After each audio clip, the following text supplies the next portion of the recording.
Assalamualaikum warahmatullahi wabarakatuh. Eh, Selamat bertemu kembali untuk anak-anak kelas 6 SD Lita Atsiri Permai dalam pembelajaran hari ini, yaitu hari Rabu, yang mana minggu lalu kita belajar secara online ya. Kalau sekarang kita kembali ke video ya. Nah, baik anak-anak, ini kita pelajari untuk hari ini adalah tema 7 ya. Tapi KD-nya sama dengan tema 5, yaitu tentang ASEAN. Jadi tema 7 ini sama dengan tema 5. Baik anak-anak, untuk mempersingkat waktu, kerjasama ASEAN ini lanjutan dari tema 5 ya. Yang mana kerjasama, baik di negara ASEAN atau di dunia, itu ada 3 bentuk kerjasama. Yang pertama adalah bilateral, yang kedua regional, yang ketiga multilateral. Apa itu bilateral? Kerjasama antar dua negara. Contoh, Indonesia dengan Malaysia, Indonesia dengan Singapura, Indonesia dengan Saudi Arabia. Regional, kerjasama antar beberapa negara dalam suatu kawasan. Contohnya kerjasama negara-negara ASEAN. Nah, itu namanya regional. Contohnya misalnya Indonesia bekerjasama dengan Malaysia dan Singapura. Indonesia kerjasama dengan Thailand dan Brunei. Nah, itu di satu kawasan, yaitu kawasan Asia Tenggara. Nah, kalau bilateral, bukan hanya satu kawasan, tapi dunia. Tapi hanya berdua, Indonesia dengan Saudi misalnya. Tidak beberapa negara. Kalau regional, itu beberapa negara tadi, Indonesia, Thailand, Brunei misalnya. Itu kawasan Asia Tenggara. Ya. Kemudian, kerjasama multilateral, yaitu kerjasama dengan banyak negara. Contohnya kerjasama antar anggota PBB. Nah, ini dunia ya, kelasnya dunia. Ya, berarti kerjasama antar anggota PBB dunia. Misalnya kerjasama kita dengan Amerika, kerjasama dengan Jerman. Jadi dengan Amerika juga, dengan Jerman juga, dia anggota PBB. Ya, jadi itu namanya multilateral, kerjasama dengan banyak negara ya di dunia, khususnya anggota-anggota PBB ini ya. Kemudian sekretariat ASEAN itu ada di Jakarta ya, ada di Jakarta, tepatnya di ibu kota negara ya, Jakarta, yaitu tepatnya di Jalan Trunojoyo, Kebayoran Baru, Jakarta Selatan ya. Kemudian kerjasama antar negara biasanya itu harus ada penandatanganan perjanjian atau yang disebut sebagai MOU. Apa kepanjangan MOU? Memorandum of Understanding. Nah, itu kalau kita kerjasama harus ada penandatanganan, namanya MOU. Kepanjangannya itu Memorandum of Understanding, artinya kesepakatan perjanjian. Apa perjanjiannya, kesepakatannya itu ya. Nah, itu namanya penandatangannya namanya MOU. Baik, kita lanjut kerjasama ASEAN. Nah, ini sudah kita jelaskan di tema 5 ya. Dan ini lebih detailnya lagi di tema 3 cuma 3, ini tambah lagi 1, 4. Dan contohnya lebih banyak lagi. Kerjasama di bidang sosial budaya, contohnya pertukaran budaya dan seni, juga festival film ASEAN. Penyelenggaraan pesta olahraga SEA Games. Di bidang pariwisata ASEAN yang disebut ATA atau ASEAN Tourism Agreement. Di bidang politik dan keamanan, apa contohnya? Pemberantasan terorisme atau ASEAN Convention on Counter-Terrorism atau ACCT. Di bidang hukum, bidang migrasi dan kekonsuleran serta kelembagaan antar parlemen. Kemudian di bidang pendidikan, contohnya pertukaran pelajar antara anggota ASEAN, ya kan?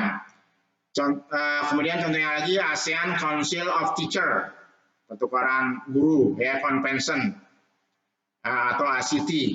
Kemudian Olimpiade Pendidikan Bertaraf Regional Asia Tenggara. Di bidang ekonomi, ASEAN Industrial Cooperation atau AECO, ya kan?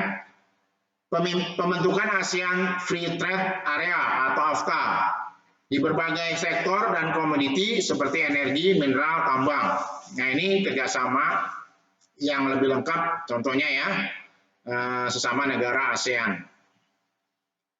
Baik, kita lanjut. Yang terakhir adalah masalah kepemimpinan. Ya, kepemimpinan ini ada sebelum dan sesudah kemerdekaan, dan yang kedua adalah mengisi kemerdekaan. Sudah merdeka penuh artinya tidak ada lagi peperangan.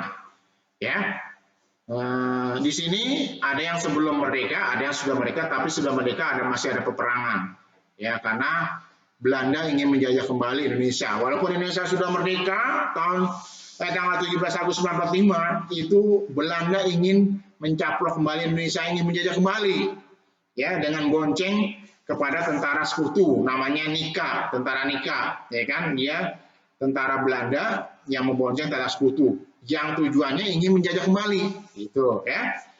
Nah, berarti Belanda itu penasaran sekali sama Indonesia, karena Indonesia ini sumber daya alamnya sangat luar biasa, sehingga banyak sekali yang ingin menjajah Indonesia. Nah, kita lihat kepemimpinan perjuangan sebelum dan sudah kemerdekaan, contohnya Bung Tomo, dia memimpin area-area Surabaya dalam melawan sekutu dalam peristiwa 10 November 1945. Tengku Umar memimpin rakyat Aceh melawan Belanda tanggal 11 Februari 1899. Cut Nyadin itu penerus dari Tengku Umar, istrinya, yang memimpin rakyat Aceh melawan Belanda tahun 1901.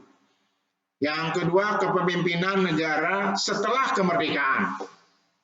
Berarti sudah merdeka dan tidak lagi peperangan. Ya. Nah ini presiden itu memimpin sebuah negara republik. Jadi kalau negara itu bentuknya republik, maka dipimpin oleh seorang presiden. Contohnya Indonesia. Indonesia ini adalah bentuknya republik. Maka disebut sebagai NKRI, Negara Republik NKRI, Negara Kesatuan Republik Indonesia. Nah, karena bentuknya republik, maka pemimpinnya adalah presiden. Beda dengan negara yang bentuknya kerajaan. Contohnya Malaysia. Malaysia itu raja, sultan. Ya. Nah, pemimpinnya selain raja sama sultan, ada yang namanya perdana menteri. Jadi kalau yang kerajaan, pemimpinnya adalah seorang perdana menteri. Perdana menteri Malaysia, perdana menteri Brunei Darussalam. Nah, itu kerajaan juga. Perdana menteri Thailand, ya, kerajaan juga. Ya. Thailand, Malaysia, Brunei itu bentuknya kerajaan, berarti dia namanya perdana menteri. Yang lainnya bentuk republik adalah kepalanya adalah presiden. Nah, kemudian gubernur, dia memimpin sebuah provinsi, bupati, sebuah kabupaten, wali kota, sebuah kota madya atau kota, camat, memimpin sebuah kecamatan, lurah atau kepala desa, memimpin sebuah kelurahan atau desa. Nah, ini adalah pemimpin, ya, pemimpin di sebuah negara, ya, di sebuah negara yang sudah merdeka. Tidak ada lagi peperangan.